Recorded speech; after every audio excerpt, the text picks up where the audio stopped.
From the Albuquerque Journal, this is the leading news. I'm Gino Gutierrez. It's Thursday, May 28th.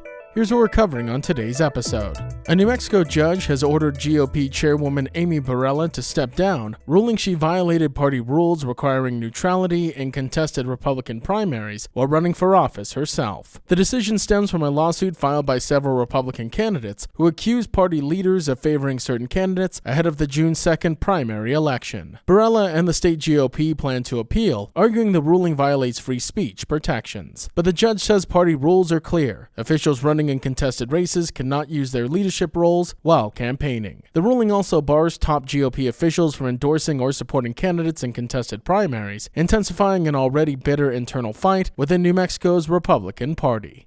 The United States Supreme Court has approved a major agreement between New Mexico, Texas, and Colorado aimed at reducing groundwater pumping and protecting flows in the Rio Grande after more than a decade of legal disputes. The settlement requires New Mexico to cut groundwater use by 18,200 acre-feet, nearly 6 billion gallons, over the next 10 years. This will be done mostly by purchasing or retiring agricultural water rights in southern New Mexico. Officials say the plan will also fund conservation projects, improve irrigation systems, and new water sources.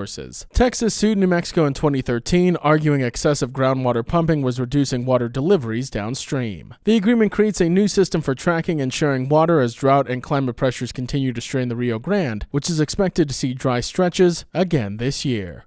New Mexico led the nation this year in growth of high school seniors completing the FAFSA financial aid application, with a 21.5% increase over last year, according to the National College Attainment Network. State officials say the jump signals more students are pursuing college or career training, especially since FAFSA completion is closely tied to college enrollment. Students must complete the form to qualify for New Mexico's tuition-free opportunity and lottery scholarships. Despite the gains, New Mexico still ranks 43rd nationally overall, with 45.8% of seniors completing the application. Albuquerque Public Schools saw especially strong results, with FAFSA completion rising more than 20% and topping 61% district-wide. School counselors credited outreach efforts and friendly competitions between schools for boosting participation.